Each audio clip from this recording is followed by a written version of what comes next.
Hey guys, HCGChica. I'm here because I am going to be conducting a study and I need some of your help. Feel free to pass this on to anyone you want. As you know, I'm writing an ebook that is all centered around making sure that you lose fat on HCG and not muscle. So in the process of writing this book, I just feel like, there's still a lot of information that just hasn't been proven. There's just not enough information sometimes. Everyone uses a scale to weigh themselves and everyone knows how much weight we lose on this diet, but sometimes it can still be unclear how much of that is fat loss. And it is important to lose fat on this diet. If you lose too much muscle mass, you could actually become unhealthier even though you're thinner. So I thought I'd like to design a study. I'm going to call it the HCG Fat Loss Study, and basically anyone who wants to do a round of HCG can participate. The rules are going to be fairly simple, and you're going to be able to do whatever you want on the protocol. But basically, the purpose of this study is going to be to determine if significant fat loss on the diet, on the HCG diet, can be helped or hindered by a variety of variables. You can see I'm reading my notes, including but not limited to the amount that you are overweight, variations that you make to the diet, like adding fat, having the proper dose, which equates to being not hungry, if you exercise. So those are some of the main things, some of the different variables that I feel may have an impact on how much muscle you lose versus fat. And the thing is, since I've mostly only experimented on myself, I can't make a blanket statement just based on myself. So I thought if I could gather more information on a variety of people, that would help me, because I have a few different theories actually. Because the truth is, there are some people, of the few people who have done some type of reliable body fat testing, there are some who have lost significant amount of muscle on this diet. I am actually one of them. That happened to me my first round. And I have a couple theories. One is that it is preventable. The second one is it possibly isn't preventable depending on how overweight you are. But I need to find out, by tracking other people and their results, what the truth is. So, because, I think everybody on here, fat takes up a lot more space on your body than muscle, and there's really no benefit to losing muscle. And you can actually become unhealthy, or you can end up with a higher body fat percent if you were to lose too much muscle mass and not enough fat. So anyway, so I explained the purpose, and the reason for it is because some people are losing too much lean mass, and there are many people who don't, or who haven't had the chance to track their body fat, so they may not even know their true results. So anyway, what you need in order to participate is a handheld body fat monitor, the one that I've been talking about, which you can get on Amazon for about $30. It's by Omron. I'll put the link in the description. The second thing you'll need is a little container of ketone strips. I think it's like around $10 also on Amazon. I think you can get them at the drugstore too. They're for tracking your ketones if you show any. And also a logging sheet that I'm going to be I'll be sending to you guys, whoever decides to sign up. It'll look kind of something like this. This is one of mine from my last round, and I'm going to make it a little bit more organized, but basically the things that you're going to be tracking, these are the rules. What you'll be tracking while you're on the protocol.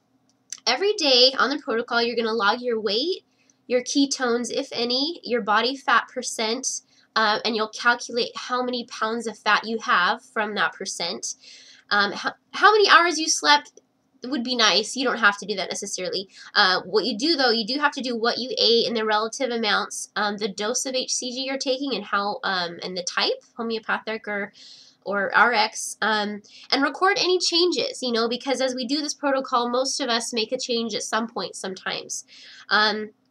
Even if you use a sweetener, different sweeteners, I want that to be recorded. If you cheated, just record that. So those are the ground rules. Basically, this is all about charting your journey and not just charting it based just on weight. It's about charting a bunch of different things while on the diet. And you'll be sending me your results throughout the round. For each person, for each individual who participates in the study, you do the protocol as you wish. So there's no rules like, you know, half the group will be doing it pop and half the group will be, you know, totally screwing it up so that they lose a lot of muscle. I mean, I don't want any of you guys to be unhealthy. So even though that would probably be the ideal way to do the study, it's just not ethical to me. So I can't do it that way, and that's okay because I'm not a scientist and I'm not going to I can't publish this in some scientific journal. So, you know, it doesn't matter. I can do this the way I want, and I think that this will be effective. It may not give me the most clear information that way, but I do feel like it will yield some very useful information, and it will allow you guys to make changes or do whatever you want to do on the diet. It's just basically tracking everything that you do and then seeing what your fat loss results are.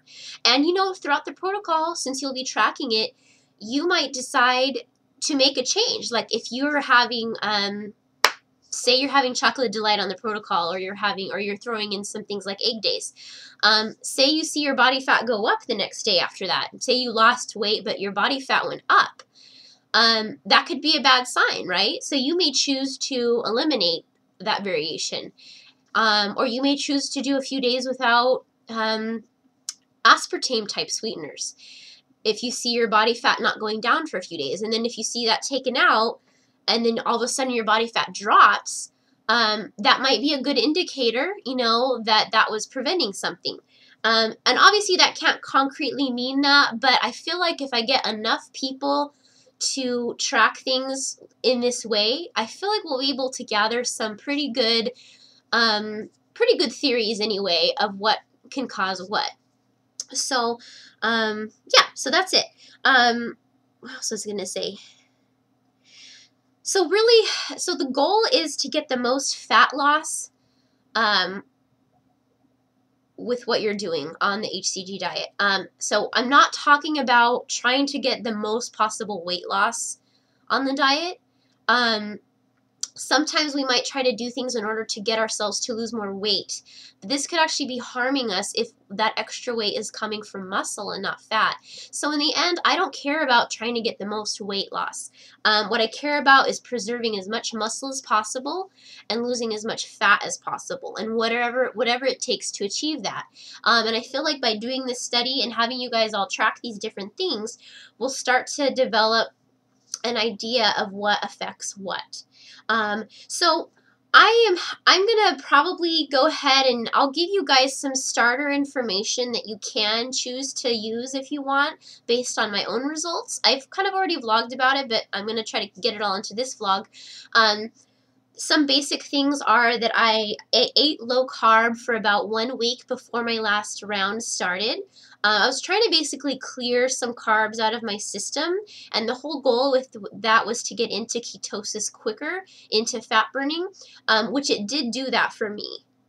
But as I said, I'm just one person, and sometimes when you do one thing once, it could always be just, you know, accidental. So I don't really think that it is, but this would be a better way to prove that. So I did low carb 1 week prior to loading. I loaded low carb as well. I know that can be hard to think about because everyone looks forward to loading sometimes. And again, you don't have to do any of this. These are just suggestions of things that did cause a lot of fat loss for me this time. And just remember that I had a round where I lost a lot of muscle. So I loaded low carb. I had a lot of bacon. I had super high fat, you know, protein, but I did not have any grain, any fruit even. I think I was really light on any of the higher carb dairy things too. And so I did that. And then on my low calorie days, I was in ketosis after the first day, which I was very happy about. The other thing is I did make an alteration to the protocol itself for myself. I chose to forego the fruits, which was allowed on the protocol, but I replaced it with 0% Fage yogurt, which is not allowed on the protocol. However, as I said, I was tracking my body fat. So for me, I I feel like as long as I'm tracking that and as long as I'm losing mostly fat, that's what matters to me. I also had miracle noodles or shirataki noodles, the whole protocol. It never affected my ketosis or my fat loss. So anyway, those are just some of the starter information that I was going to pass on that you guys can choose to use or choose not to. Either way, it doesn't matter. But yeah, so the whole goal is just to see what factors affect how much fat you lose on the diet. Now, so for everyone who chooses to be a part of it, you'll get a free copy of my ebook when it's completed, which, you know, might be a year from now because I have to obviously compile a lot of information from this as well. But you'll also learn how to, you know, make use of all these different factors to make sure that you're losing fat, which I think once you start it, you'll really find it valuable. To know where you're at, because for instance, there were some days on the last round when I didn't lose weight, and that could be discouraging. However, my body fat did show a drop. So in the end, it was actually a good that my weight wasn't going down as fast, because sometimes my fat hadn't come down as low as I felt it should have, and I would get a little nervous. But then my weight would stay the same again the next day, but then my body fat dropped. So it was like my pounds of fat lost were catching up. So really that was a good thing, because that meant that my ratio of fat loss to muscle loss was larger. And it was better.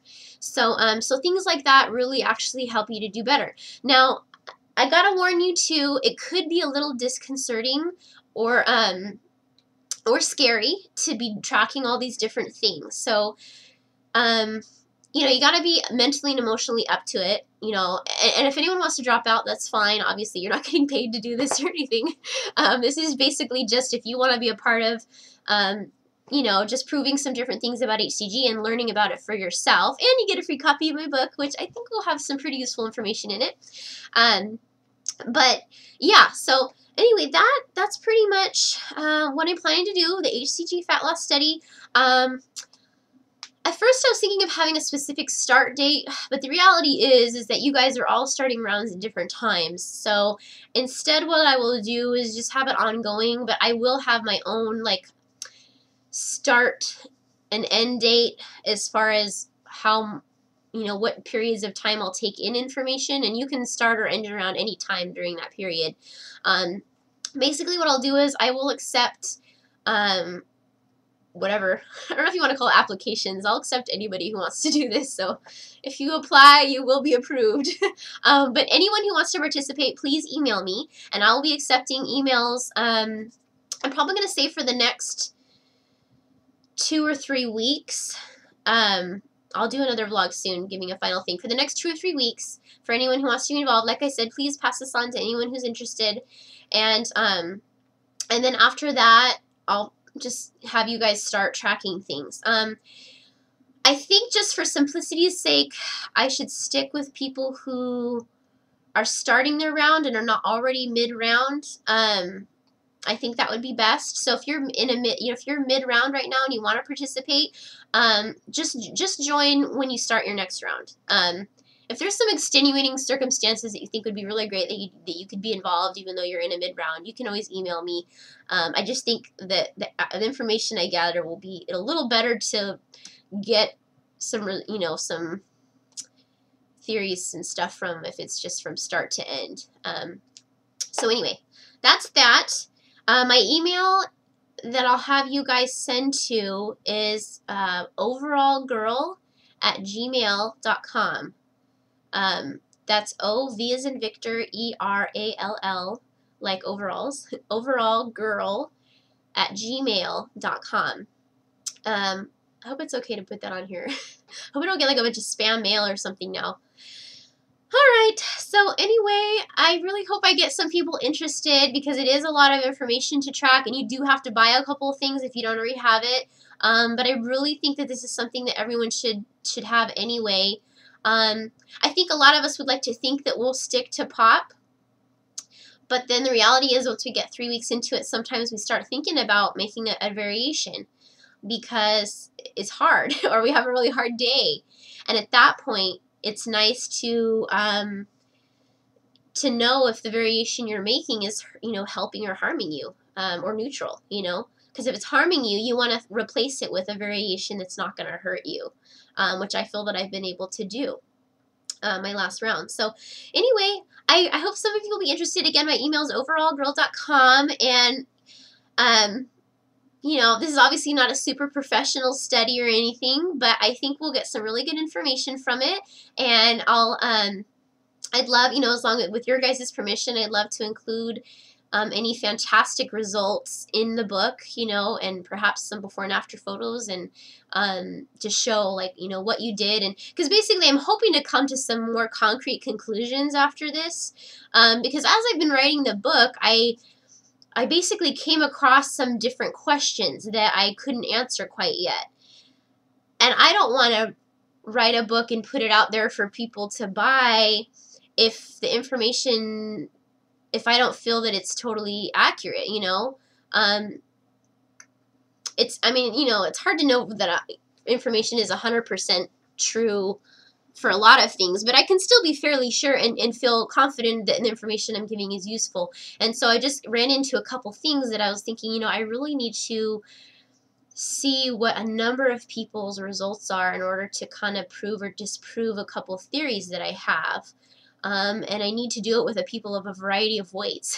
So, for instance, the lean mass loss problem. One idea that I came up with was like, well, obviously if you're a certain amount overweight, you have a lot of lean mass for your body size, for your body height and frame, and you're going to have to lose some lean mass to get to a normal weight. And honestly, that is true. However, so at first I was thinking, well, maybe it would have happened regardless of what I did. Maybe I would have lost that much muscle anyway. However, I came across a woman on, I think it's HCG Diet Forum, who is not that overweight. She lost about 13 pounds in the 3 weeks on HCG. And I think she did make a couple variations, but it didn't sound like she had done too much. However, she did hydrostatic body fat testing, and she lost, I think it was either 6 or 7 pounds out of the 13 was muscle.